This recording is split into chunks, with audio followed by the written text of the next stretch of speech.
네, 패밀리 시작하겠습니다. 월요일 아침 인사드립니다. 박시동 평론가님. 네, 박시동입니다. 나오셨고, 맞은편에는 장모님이 보고 싶습니다. 갑자기요? 그러실 분이 아닌데. 아니 근데 10원 한 장 피해준 적 없다면서요. 어찌 된 겁니까? 요즘 10원 동전 아닌가? 네, 그러니까요. 그것도 좀 의심이 가긴 하는데 어떻게 그렇게 말씀하셨는데 결과가 또 이렇게 됐네요. 그럴 리가 없어. 없어요? 그럼 관련해서 제가 그 오늘 미리미터 주제로 여쭤봤거든요, 구독자분들한테. 근데 10원 한 장 피해준 적 없다고 했는데 왜 구속이 됐을까? 그게 궁금했어요. 뭔가 잘못된 거 아닌가? 잘못됐을까요? 아니 근데 검찰이 그렇게 이 건과 결탁된 사법 카르텔 아닌가 저런 게? 갑자기 눈이 번쩍번쩍 빛나는. 여보! 어떻게 할 거야 저? 확실하고? 대답 없어. 알겠습니다. 네. 자, 그래서 왜 구속됐을지 여러분들은 그 이유를 뭐라고 생각하는지 여쭤봤습니다. 제가 드린 보기 1번은 해명이 거짓말이었다. 2번은 대통령 장모도 예외가 없다는 걸 보여주려고 그런 것이다. 이렇게 두 가지 드렸는데요. 97%가 해명이 거짓말이었다라고 하거든요. 10원 한 장 준 적 없다, 피해를 준 적이 없다라는 게 거짓말이었다라고 생각을 하시네요. 그 거짓말하면 안 되지 그 사람이. 아침부터 또 숟가락 어딨지? 맹물에다 저렇게 드시고 계십니다. 자, 부지런히 출발해 볼게요. 부릉부릉. 네, 월요일 첫 소식부터 또 좋은 소식은 아닙니다만 어쩔 수 없죠 뭐. 7월 1일부터 20일까지의 무역 수지가 발표가 됐는데요. 네. 13억 6,100만 달러 적자를 기록했습니다. 관세청이 발표한 자료에 따르면 이 기간 수출액이 312억 3,300만 달러로 집계가 됐는데 네. 이거는 전년 동기 대비해서 15.2%가 감소한 수치고요. 수입액은 325억 9,400만 달러인데 이거는 전년 동기 대비 28%가 줄어든 수치입니다. 수입액이 수출액보다 더 큰 폭으로 확 줄었는데요. 그럼에도 불구하고 수출이 얼마나 안 좋으면 무역 수지 적자가 났을까? 보통 수입이 줄면 흑자 아니에요? 그러니까요. 전년 대비 수입이 줄었는데 흑자가 네. 아니라 적자가 났다는 거는 굉장히 심각하다. 예, 수출이 그만큼 안 좋다는 얘기가 되겠습니다. 특히 교역 국가별로 보면 중국으로의 수출 증가율이 역시 마이너스 21%로 여전히 중국 시장에서는 고전하는 모습을 이어가고 있고요.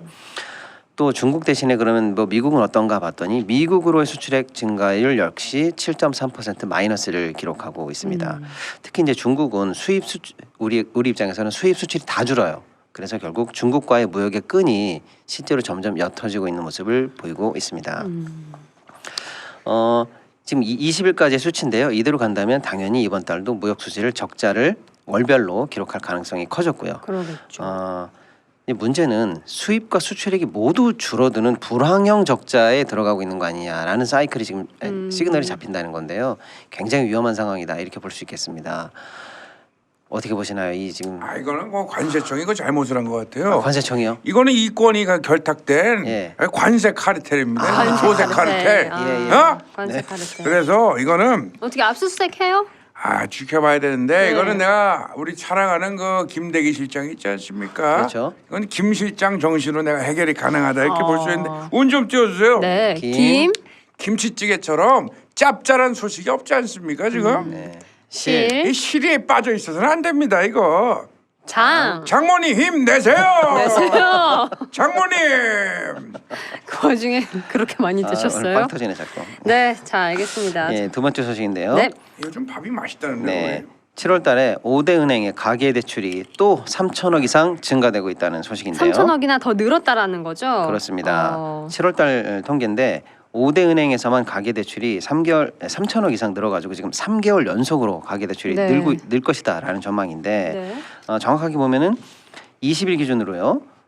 가계 대출 잔액이 5대 은행이 678조 5,700억으로 해서 6월 말보다 약 3,246억 원이 늘었습니다. 전세자금 대출을 포함한 주담대가 무려 9,389억이나 늘었어요. 조금 보태자면 1조 가까이 늘고 있습니다. 이게 너무나 지금 가계대출이 계속 늘고 있기 때문에 한국은행도 사실은 이 흐름을 예의주시하고 있는데요. 지난 13일 금융통화위원회 통화정책 방향 회의에서 여러 금융통화위원들이 가계부채 증가세 우려를 표했고요. 만약에 가계부채가 급격하게 늘어난다면 한국은행이 금리나 거시건전성 등을 통해서 대응할 것 이렇게 얘기를 했어요.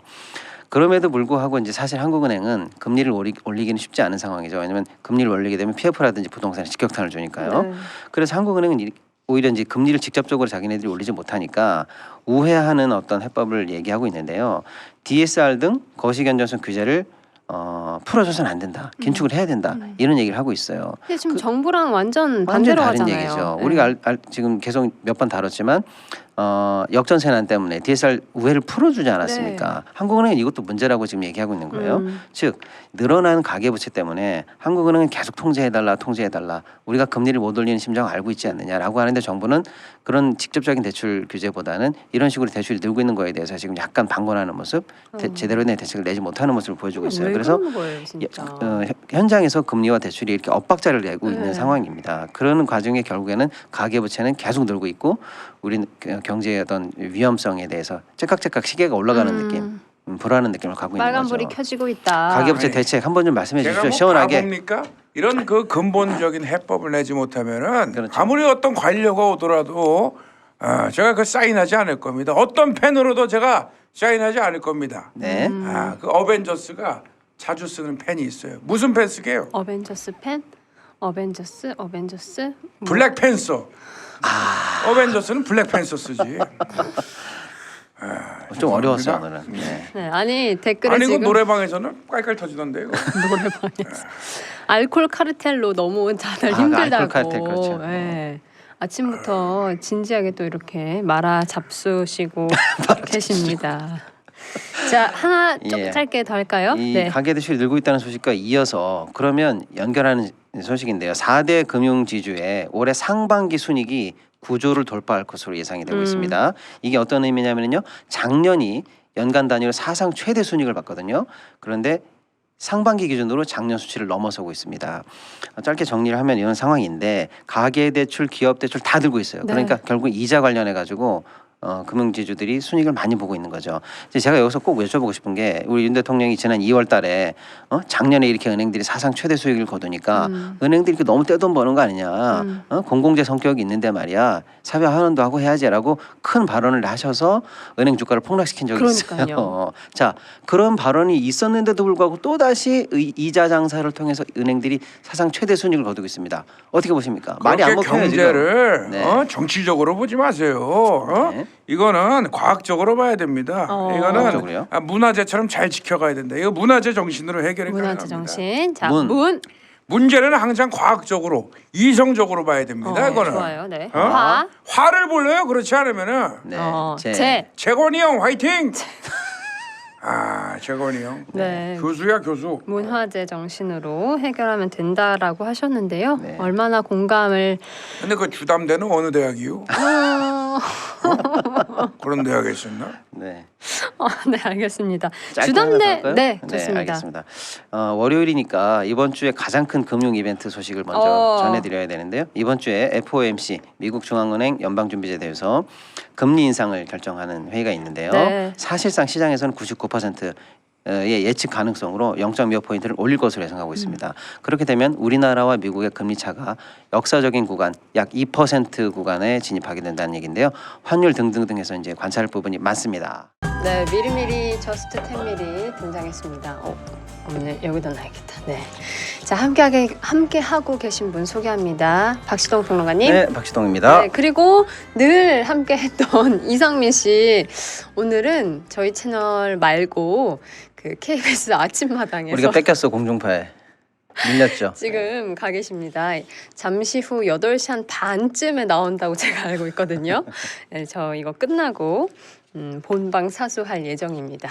참고로 말씀드렸고요. 미리미터부터 짚고 가겠습니다. 서울 양평 고속도로 전면 백지화하겠다라고 원희룡 장관이 선언을 했었죠. 그런데 여건에 따라 재개할 수 있다라고 다시 이를 또 번복했습니다. 백지화의 백지화. 네, 왜 그랬을까요? 제가 드린 보기 1번 그분을 위해서, 2번 양평 군민을 위해서, 인데요. 1%만 국민들을 위한 것이다라고 생각하시고 나머지 99%는 그분을 위해서 그런 것이다라고 생각하셨습니다. 그렇지만 여기서 말씀드릴 거는 그분이 누구라는 거는 언급한 적이 없습니다. 자, 오늘 이상민 씨가 없는데 우리가 최근 이슈 가운데 조금 깊게 딥하게 짚어볼 내용 있으면 한번 네. 해볼까 싶어요. 저번에 사실 한번 살짝은 다루기는 했습니다. 왜냐하면 네. 워낙에 그때 화제가 됐었어요.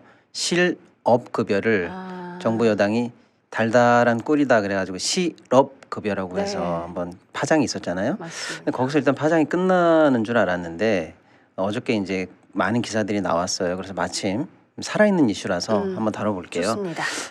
핵심은 이겁니다. 정부가 실업급여의 하한액을 폐지하는 것으로 하한액을 배제한다?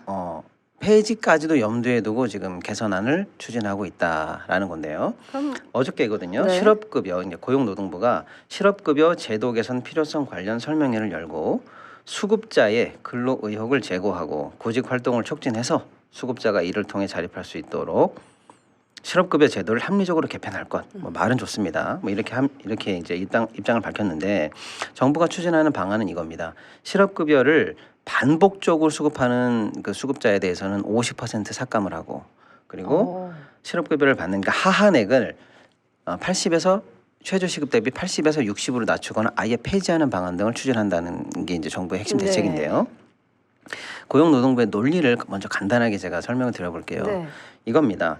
2009년에 수급자가 약 127만 명이었는데 2021년에 178만 명으로 굉장히 많이 늘었다. 그래서 수급자에게 나가는 급여액이 3조 5,990억에서 12조까지 불어났다. 그래서 일단 돈이 없다. 이런 얘기고요. 우리가 이제 실업급여 하한액이 최저임금 대비 44%로 경제 OECD 중에서 사실상 이게 맞는지는 모르겠어요. 정부 발표나 이 근거 논리에 따르면 1위다. 그러니까 하한액이 굉장히 높은 편이다. 다른 나라보다 우리가 많이 주고 있다. 일단 그런 식으로 호도하는 것 같아요. 좀 이따 제가 네. 반박을 해볼게요. 네. 일단 하한액은 굉장히 높은 편이다 우리가. 그리고 수급자 중에서 약 73%가 하한액을 받고 있는데 세후 근로소득 월급 띄고 실질적으로 받는 소득보다 이 하한액 실업급여 하한액이 더 높아서 이른바 역전 현상이 나기 때문에 일해서 받는 세후 소득보다 실업급여가 높으니까 일할 의욕이 떨어지고 편안하게 실업급여 받는 거 아니냐라는 그래서 이제 실업급여라는 얘기가 여기서 나오고 있는 거죠. 저는 사실 네. 이 상황이면 역전이 낫다라고 볼 게 아니고 최저임금을 높여주면 되는 거 아닙니까? 맞습니다. 제가 좀 이따 더 말씀드릴게요. 하도 논리가 기가 막혀가지고 네. 이러한 논리가 있고요. 그다음에 이제 반복 수급 행태로 인해서 공정성이 굉장히 문제가 되고 있다. 공정성이요? 그래서 5년간 3회 이상 실업급여를 수급한 사람이 2021년부터 약 10만 명이다 이렇게 얘기하고 있어요. 네. 그래서 고용보험기금에서 사실상 현재 마이너스 3조 정도를 정부가 기록하고 있기 때문에 돈이 없고 뭐 이런 상황이다. 이게 이제 정부의 논리예요. 그래서 이제 현재 국회에는 반복수급 개선을 위한 관련법 등등이 이제 발의가 된 상황인데 이 개정안에 따르면은 뭐 급여액을 삭감하고 우리가 제일 걱정하는 또 하한액 폐지하는 방안 등이 담겨 있는 법안이 현재 국회에 제출은 되어 있는 상황입니다. 아니 반복 수급하시는 분들을 제재할 게 아니고 이분들이 고용의 안정성을 위해서 어떻게 해야 될지를 고민해야 되는 게 아닌가 싶은데 지금 기자님이 방금 좀 전에 말씀하신 것도 그렇고 지금 말씀하신 게 이게 상식적인 접근이죠. 그래서 이제 저희가 정부 논리가 하도 어이가 없어가지고 네. 상식적으로 제가 한번 접근을 해볼게요. 네. 근데 많은 분들이 일단 이 실업급여를 접할 때 일단 이것부터 좀 정립을 하셔야 됩니다. 우리가 사회보장 안전망을 가지고 있는 제도가 크게 두 가지인데 하나는 공적 부조. 공적 부조는 말 그대로 부조. 우리가 부조금 할 때 그 부조예요. 그냥 준다는 겁니다. 도와준다는 거예요. 이것은 세금으로 내는 겁니다. 네. 쉽게 생각하면 이렇게 보시면 돼요. 기초생활수급자들. 내가 낸 기여하는 게 없는데 국가가 최저의 어떤 생계나 이런 걸 도와주기 위해서 일방적으로 세금을 통해서 지원하는 게 공적 부조입니다. 반면에 사회보험이라는 게 있습니다. 의료보험, 여기서 보고 있는 고용보험 이런 네. 겁니다. 이거는 정부가 관리하는 보험이지만 다 낸 거예요, 우리가. 그렇습니다. 내가 낸 돈으로 노동자가 낸 돈이잖아요. 그렇습니다. 내가 낸 돈으로 운영되는 겁니다. 월급에서 매달 떼갔어요. 바로 그겁니다. 그러니까 세금에서 나가는 돈이 아니고요. 내가 낸 돈으로 기금을 모아서 그걸 운영하다가 특정한 요건이 되면 내가 타는 내 네. 권리가 있는 돈이에요. 네. 그러니까 이걸 가지고 정부가 마치 어떤 요건이 돼서 그 권리가 생긴 그 수급자를 상대로 해서 공적 부조에 하듯이 너는 좀 덜 받아야 되겠어. 너는 많이 받아야 되겠어. 이렇게 접근하는 것 자체가 틀렸고요. 수급을 받는 국민 여러분들도 내가 적선을 받는 것처럼 이렇게 생각하실 필요가 전혀 없어요. 그 다음에 정부의 논리는 이겁니다. 이제 정부 논리의 핵심은 네. 우리가 최저임금을 예를 들어서 200만 원 받는다고 할게요. 최저임금으로 월급을 200만 원 받는데 여기서 정부 논리는 이겁니다. 세금을 떼야 된다. 그래서 세율을 10.3을 계산합니다. 그럼 180만 원 정도 돼요. 그런데 아까 얘기한 것처럼 최저시급 계산한 80% 하한으로 계산하면 184만 원이 돼요. 그러니까 정부 얘기는 이거예요. 실업급여를 받으면 184만 원이 되는데 최저시급으로 받아서 실질적으로 세후 10.3을 떼고 나면은 179만 원이 된다. 네. 그러니까 5만 원을 더 벌지 않느냐. 그러니까 그 5만 원 때문에 넌 일을 하지 않을 것이다. 이게 정부 논리의 핵심인데 그 치킨 2마리 먹자고 그러니까 지금. 말도 안 되는 얘기고요. 실제로 이 통계는 바로 부정되는 게 네. 정부가 이 통계를 만들어서 이 역전 현상에 대해서 역전 현상으로 혜택을 보는 사람을 45만 명으로 추산하는데 실질적으로 두루누리라는 제도가 있어요. 영세한 자영업자들이나 청년들에게 정부가 4대 보험 대신 내줍니다. 여기에 해당하는 사람은 77만 명이에요. 이분들은 실제 세율이 6%대로 잡힙니다. 네. 그러니까 이렇게 계산하는 77만 명만 빼도 바로 역전 현상에 수급되는 사람들이 줄어들죠. 그리고 실제로 우리 국민들의 10명 중에 4명이 면세점 이하입니다. 세금을 안 내요, 사실상. 그러니까 최저임금 하한과 세후 그 월급 차이 때문에 역전 현상이 생기는 사람이 이렇게나 많다는 정부 논리는 바로 깨집니다. 정부가 이 논리를 만들기 위해서 세후 소득을 과소 계상하고 있다는 게 전문가들의 지적입니다. 근데 실질적으로 이 실업급여조차도 못 받는 분들이 많아요. 맞습니다. 근데 방금 기자님 말씀하신 것처럼 이렇게 최저수급 그 실업급여를 많이 많이 받고 있다는 거의 문제는 뭐냐? 경기가 안 좋고 폐업이 많고 사회 안전망에 위기로 떨어진 사람들이 많다는 거거든요. 네. 거기를 신경 써야 되고 또 그조차도 받지 못하는 700만 명의 고용보험 사각지대가 있어요. 이분들을 신경 써야 되는데 오히려 지금 부족한 실업급여를 더 줄이는 관점. 끝났어요. 시간 또 모자라요 우리. 네, 팀미리 시작하겠습니다. 박시동 평론가님 나오셨고요. 안녕하세요, 박시동입니다. 네, 맞은편에는 예, 만찢습니다. 반갑습니다. 자, 시작하기에 앞서서 밀리미터부터 짚고 가야 되는데요. 오늘 제가 드린 질문은 앞서 브리핑에서도 살짝 언급해 드렸습니다. 풍수지리가 백재권 씨가 육참 공간에 들어가도록 허락한 사람이 누구인지 궁금하다. 여러분들은 누구라고 생각하시나요? 보기 1번 그분이고요. 보기 2번은 그녀라고 드렸는데요. 99%가 그녀라고 대답을 해주셨어요. 어제도 그렇지만 오늘도 마찬가지로 누군지 특정해서 말씀드리지는 않았습니다. 자, 오늘 할 내용 많거든요. 시작해 볼까요? 네, 첫 번째 소식인데요. 우리 2분기 경제 성장률 그 경제 성장 퍼센트가 발표가 됐는데 네. 또 안 좋은 소식이에요. 지난 1분기보다 0.6% 성장했고요. 수출과 수입 모두 전분기보다 감소했고 특히 수입이 더 크게 감소하는 불황형 성장의 모습을 네. 보였습니다. 한국은행 발표에 따르면 2분기 국내 실질 총생산이 전기 대비 0.6 성장했고 전년 동기 대비는 0.9 성장을 했는데 세부 항목을 보면은 너무 안 좋습니다. 그래서 지적 재산 생산물 투자 요 항목이 있거든요. 요거 뺀 나머지 있거든요. 전부 다 안 좋아요. 예를 들어서 전부 다 마이너스인데 민간 소비도 0.1 감소. 그다음에 정부 소비도 1.9 감소인데 정부 소비가 감소하는 거는요. IMF 때인 1997년 1분기 이래 25년 만에 또 최악의 수치를 기록하는 네. 이런 상황이 있고요. 건설 투자도 감소. 설비 투자도 감소. 전부 다 감소입니다. 그리고 이제 특히 이제 수출은 뭐 반도체랑 자동차가 살짝 늘었는데 전기 대비 1.8% 감소거든요. 그런데 수입이 4.2가 줄었어요. 그러니까 뭐 수출이 리드했다 이렇게 볼 수는 없고요. 수입이 수출보다 대폭 감소하면서 사실은 이제 불황형으로 들어가는 그런 상황으로 불황형 성장으로 들어가는 상황이다. 그래서 사실상 여러 전문가들이 불황형 성장이다 인정해라. 네. 이런 얘기가 많은데 정부는 인정하지 않고 있죠. 예. 안 좋은 경제 지표 어떻게 보십니까? 이거 정말 중요합니다. 결국은 경제 성장을 어떻게 우리가 전략적으로 마련할 것인가 그게 중요한 거 아니겠습니까? 좋은 말씀입니다. 그래서 정직하게 보고를 해야 됩니다. 그렇죠. 그리고 대통령 정직하게 국민 앞에서 얘기를 해야 됩니다. 네. 혀가 중요한데요. 네. 혀가 거짓말하면 뭡니까? 전혀 아닙니다. 이상입니다. 새로운데. 재밌다.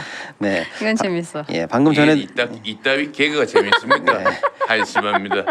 방금 전해드린 소식은 이제 우리 경제의 과거이자 현재거든요. 네. 근데 미래는 어떻게 될까에 대한 안 좋은 수치가 또 나왔습니다.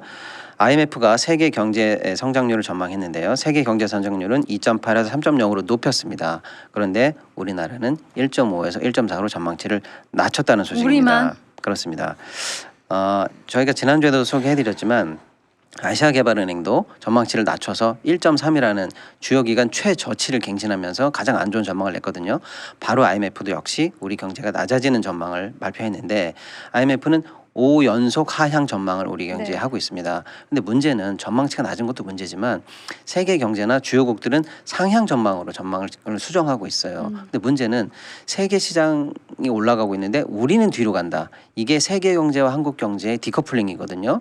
비동조한 거죠. 근데 우리는 내수가 약하고 사실상 수출로 먹고 사는 나라입니다. 즉 세계 시장이 좋아지면 덩달아 좋아지는 구조입니다.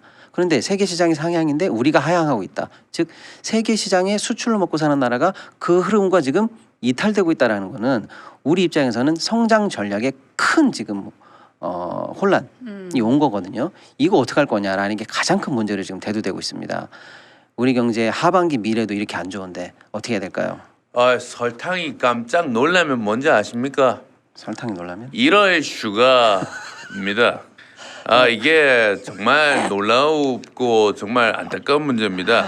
이 IMF가 이 경제 성장률 5번째로 지금 하향 조정한 거 아니겠습니까? 그렇습니다. 연속적으로 이렇게 한 거는 정말 심각한 문제라고 보는데 결국은 그렇습니다. 한국은 가진 게 사람밖에 없습니다. 네. 그래서 천재와 영재가 다 나서야 된다 이렇게 보는데 네. 천재, 영재 그 가운데 뭔지 아십니까? 천과 영 사이에 500제입니다. 이상입니다. 정말 1월 슈가. 이럴 슈가. 네. 저는 함부로 노슈가 슈가 좋아합니다. 언급하면 안 됩니다. 네. 잘못 전달이 되면 국제적으로 굉장히 뜨거워지겠네요. 네. 네, 다음 알겠습니다. 소식인데요. 아니 전망이라도 좀 좋게 나왔으면 좋겠는데 지금이야 그렇다 해도 네. 그러니까 지금 방금 말씀드린 그 상반기 우리 성장률을 봤을 때 네. 하반기에 그럼 정부가 상저하고라고 했거든요.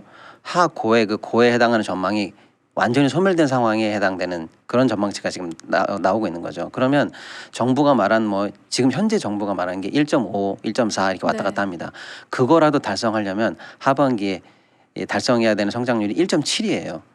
근데 평균을 맞춰야 예, 되는. 그러려면 그래야 겨우 1.5가 되는데 이제 지금 이런 전망에 따르면 그것 달성조차도 지금 힘들어지는 힘들다. 상황입니다. 네. 달성이 힘들다. 세 번째 가겠습니다. 정경련 소식을 좀 전해드릴게요. 전국 경제인 연합회 줄여서 전경련이죠. 전경련이 다음 달 20일 임시총회를 개최할 예정이라고 하는데요. 이번 총회 안건에 명칭 변경, 전경련 이름이 바뀝니다. 그리고 현재 회장이 공석인데요. 회장 선임권 등이 담긴 것으로 확인이 됐습니다. 이름은 왜 바꿔요? 여러 이유가 있는데 환골 탈퇴하는 모습을 보여주겠다, 새 이미지로 가겠다 이건데 많은 분들이 기억하실 겁니다. 박근혜 정부 때 국정농단에 전경련이 깊이 가입해가지고 사실 사회적으로 굉장히 지탄을 받았고 그때 4대 그룹이 전경련을 탈퇴했습니다. 그래서 지금 이제 총회라든지 이번 총회를 통해서 회장이라든지 또 명칭 변경 이런 것도 중요하지만 4대 그룹이 다시 한번 복귀해달라는 게 이제 핵심이거든요. 근데 4대 그룹이 복귀할 때는 너희들이 그 국정농단의 이미지를 싣고 새로 정경유착의 고리를 끊고 새로운 모습을 보여달라 이런 게 이제 사회적 요구거든요. 그래서 이름 바꾸는 걸로부터 이제 시작하는 것 같아요.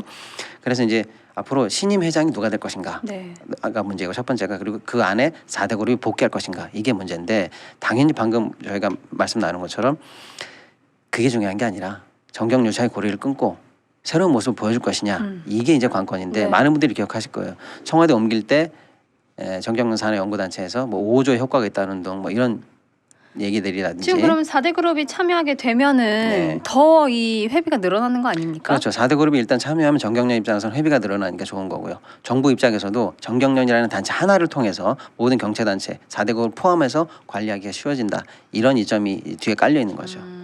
정경련 복귀 또 경제인 아닙니까? 그렇습니다. 어떻게 보시나요? 함부로 들어오라고 해서 잘못 네. 들어가면은 안 됩니다. 그렇죠. 어떻게 되냐? 이렇게 됩니다. 오늘 교훈까지 이상입니다. 그렇습니다. 내일 봬요. 안녕. 네, 태미리 시작하겠습니다. 박시동 평론가님 네, 나오셨고요. 박시동입니다. 맞은편에 안녕하십니까. 박근입니다. 오늘 박근혜입니까? 피부가 좋아진 것 같은데. 피부는 마음을 착하게 쓰면 고와집니다. 많이 고와주셨어요. 네. 주사 같은 거 맞지 말고요. 자, 오늘 바쁘게 가야 되기 때문에 부지런히 시작해 보겠습니다.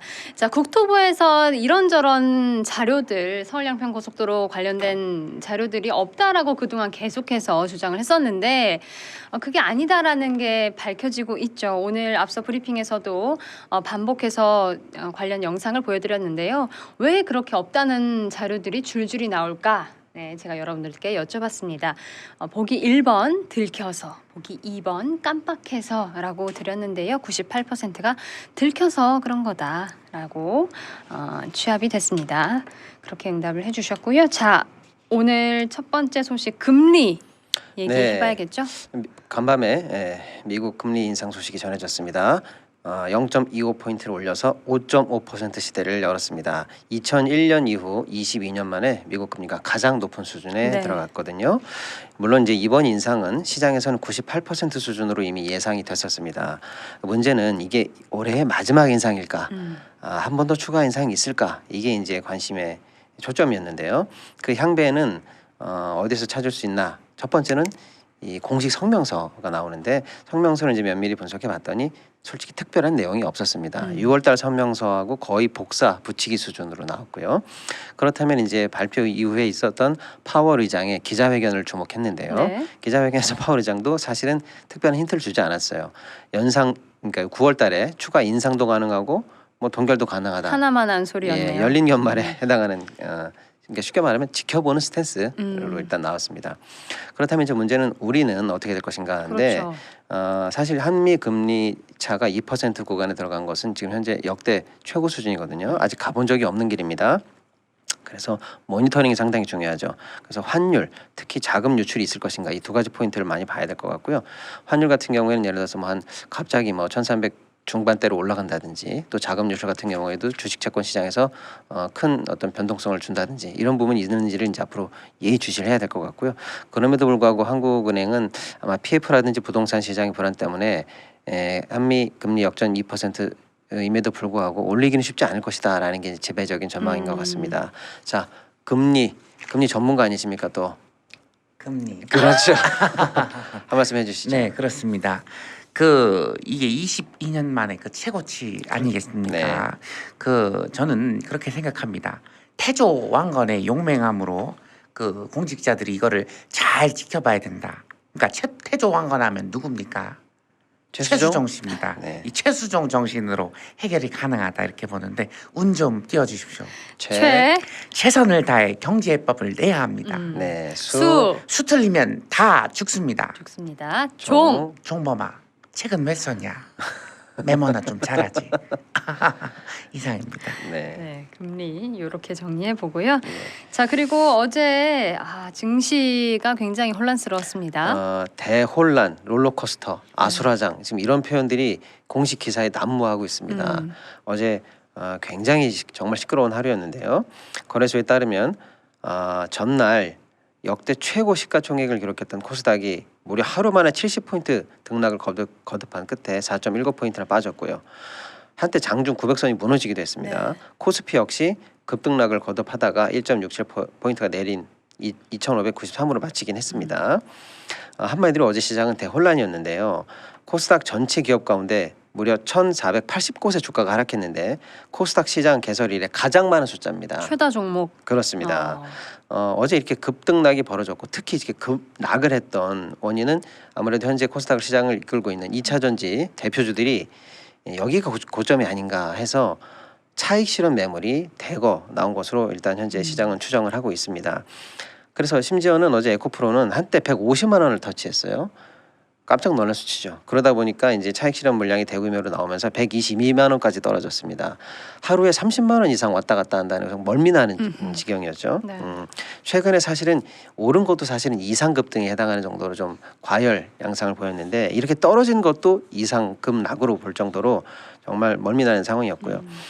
특히 이제 에코프로 관련해서는 공매도가 조금 이제 줄어드는 기사가 있었는데 대장주 코스피에서의 2차 전지 대장주인 포스코 홀딩스의 다시 공매도가 개미 간의 전쟁이 이어붙는 양상이었어요. 네. 그러다 보니까 시장에서는 지금 앞으로의 향벽이 예측이 안 되는 수준까지 혼란한 상황인데 그래서 이제 오늘도 공매도 금지. 그렇습니다. 네. 그래서 오늘 이제 몇 개 종목이 과열 종목이 되면서 공매도 금지가 됐고요. 중요한 것은 지금 추격 매수 때문에 다시 B2가 늘어나고 있어요. 그래서 지금 현재 3개월 만에 다시 B2 신용 잔고가 20조 원을 돌파하면서 시장이 굉장히 불안한 상황, 혼란한 상황으로 가고 있다 이렇게 보고 있습니다. 어떻게 정리하고 계셨습니까? 그렇습니다. 이 그 문제는 진보, 보수, 여야를 나눠선 안 됩니다. 정말 하나 돼서 나뉘면 안 되고 하나 돼서 해법을 내야 된다고 그렇죠. 봅니다. 호랑이 우리 민족의 그 동물 아니겠습니까? 그렇죠. 호랑이를 나누면 뭡니까? 호랑이를 나누면요? 네, 호랑나비? 호랑입니다. 호 앤드 이. 랑이 호랑나비. 엔드구나. 네. 저문 보이시죠? 나가시면 됩니다. 오늘 많이 네, 충격입니다. 머리를 써야 됩니다. 네. 내가 굳었어. 네, 말랑말랑하게 스트레칭 좀 해볼게요. 내를 그 경제민주화 하시길 바랍니다. 내를요. 네. 비법 좀 이따 끝나고 배우도록 하겠습니다. 자, 그리고 해외 부동산 소식도 있네요. 예, 저희가 한 번은 다뤘는데요. 홍콩에 이제 저희가 투자했던 우리나라 펀드에서 건물이 전액 상각의 위험에 처했다. 해외 부동산 투자 위험하다라고 저희가 이제 경고를 했는데 연속적으로 좀 안 좋은 소식이 나오고 있는데 이번엔 런던입니다. 새마을금고 등 국내 금융회사가 런던 번화가 있는 오피스 빌딩을 매입했는데 지금 현재 약 1,400억 정도를 날릴 위기에 처했다라는 기사가 나와 있습니다. 이 오피스 빌딩은 베스타스 운용이 2018년 말에 약 4,400억 원에 매입했는데 현재 약 30% 이상은 무조건 빠지는 상황으로 돼 있고요. 이러다 보니까 손실이 1,400억 원대에 육박할 것으로 보고 있고 새마을금고 등으로 이제 손실이 전이되는 거 아니냐라고 하는 지금 위기가 퍼지고 있고요. 국내에서 이제 해외 투자한 부동산이 유럽에만 90여 개가 다르고 있고요. 뭐 독일, 벨기에 등등 지금 현재 손실이 확정된 건물도 엄청 많습니다.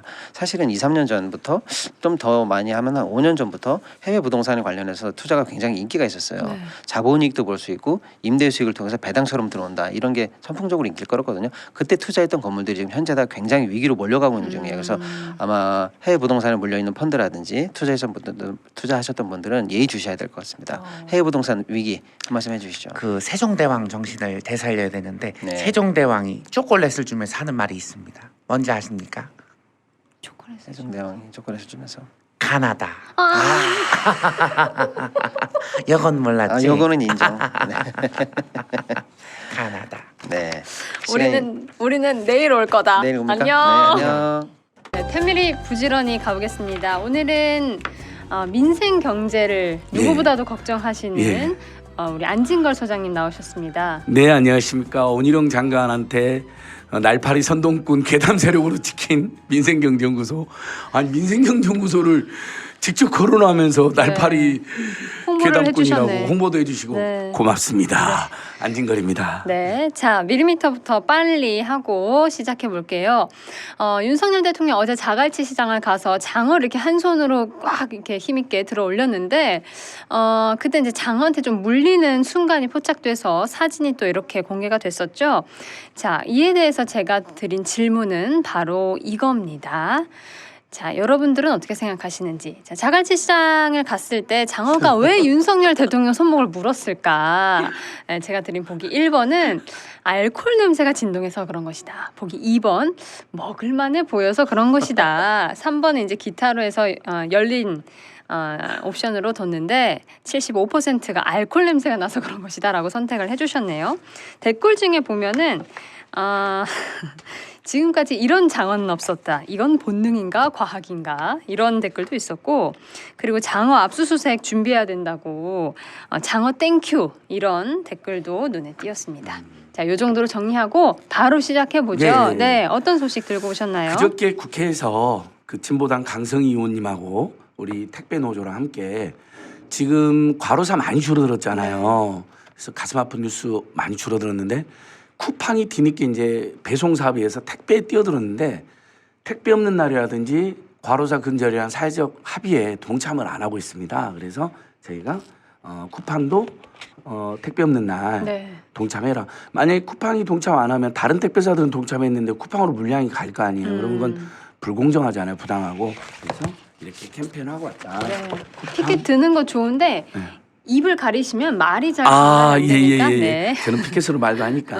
그래서 우리 국민께서 이렇게 택배사님들 감사합니다 캠페인하면서 네. 과로사가 많이 줄어들었는데 그래도 조금 더 관심 가지고 연대해 주시면 정말 필수 노동자들에게 우리가 그에 걸맞는 처우 개선과 사회적 정격을 드리자라고 제안드리고요. 택배 없는 날이 정해져 있나요? 예, 날짜가? 8월 14일, 15일 이때 택배 우리도 주문 안 하고 택배사들도 주문 안 받으면서 그때 2박 3일이라도 우리 택배사님들이 참으로 이제 올해가 4년 차입니다.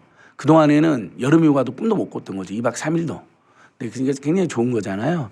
요즘 보통 직장인들이나 국민들은 한 일주일, 5일에서 일주일 그렇죠. 정도 여름 휴가 네. 가시니까 그래도 이분들 2박 3일이라도 갈 수 있도록 힘 모아주시고요.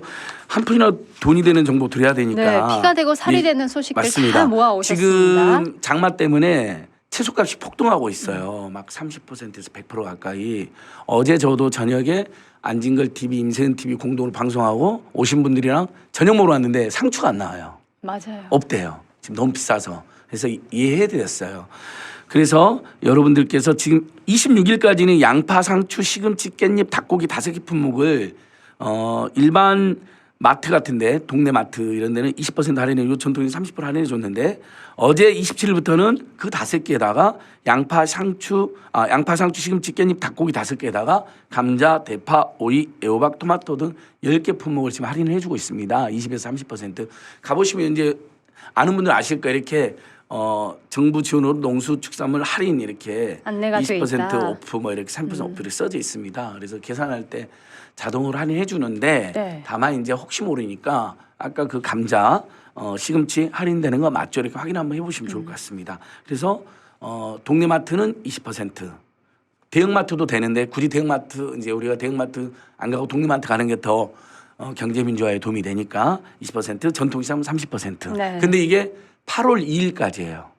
8월 2일 지나면 예산이 소진돼 가지고 네. 이용을 못 할 수가 있거든요. 지금 질문이 아무 마트나 가도 다 그게 적용이 되냐? 예. 웬만한 마트는 다 됩니다. 근데 아주 조그마한 슈퍼는 안 되는 경우가 있는 것 같아요. 그러니까 그래서 확인을 좀 해보시면 좋을 것 같아요. 구매하시기 전에 예. 확인을 한번 해보시는 만약에 게 조그마한 좋겠다. 슈퍼가 안 되면 그것도 차별이잖아요. 그 문제는 제가 제기를 다 모든 마트, 슈퍼. 그러니까 안 정말 소장님한테 제보하면 됩니까? 그럼요. 예, 항상 저한테는 많은 제보와 상담. 그래서 우리가 고속도로 게이트도 많은 제보와 상담이 와서 폭로한 건데 아니 그런 상담과 제보를 받아놓고 나 몰라라면 그게 직무유기지 민생단체가. 근데 그걸 문제 제기했다고 괴담, 날파리, 선동꾼 와 정말 해도 너무하시대요. 윤석열 대통령 부부는 자기 땅인데 왜 답을 안 하시는지 그것도 정말 궁금하고요. 저도 궁금합니다. 예. 그리고 하나 더 할까요? 네, 좋습니다. 이 사채업자들에게 혹시 빚독적 당하고 있다면 작년에도 4,510명이 법률 지원을 받았거든요. 금융감독원이나 법률구조공단으로부터. 그중에 정말 내가 너무 괴로워서 채무자 대리인을 신청할 수가 있어요. 법률가에게. 근데 돈이 들 수 있잖아요. 일반 법률가에 그렇죠. 찾아가면. 그것을 법률구조공단이나 금감원이 무료로 해주는 제도가 채무자 대리인 지원 제도입니다. 근데 청년들이 진짜 힘들었나 봐요. 작년 이용자의 1,230명 중에 13%가 2030 세대예요.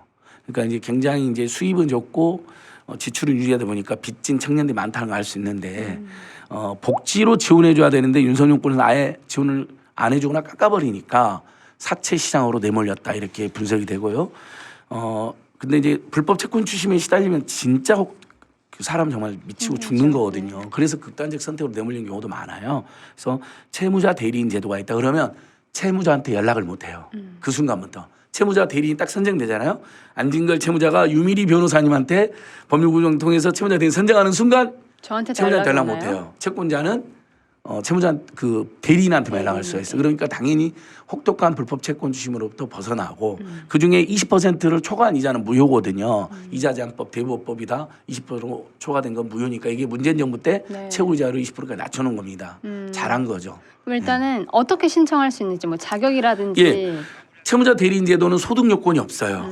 예전에 소득 요건이 있었는데 이제 소득 요건 없고 불법 사채업자나 과도한 이자나 추심에 시달리면 1332 불법 사채 1332번으로 신고센터 1332 전화해서 예. 신청하면 된다. 1332 네. 법률구조공단 132 이 두 군데로 연락을 하시면 네, 되고요. 1332 또는 132번으로 예, 예, 전화해서 신청하시면 되겠다. 지난주에 차고 송금 돈 잘못 보냈다. 그러니까요. 항상 금요일 날 오후 2시 3시가 제일 많아요. 그러면 바로 예금보험공사 네. 차고 송금 반환 지원센터가 있습니다. 1332번이랍니다. 예, 참고하세요. 다음 주 월요일에 뵐게요. 안녕. 또 만나요. 감사합니다.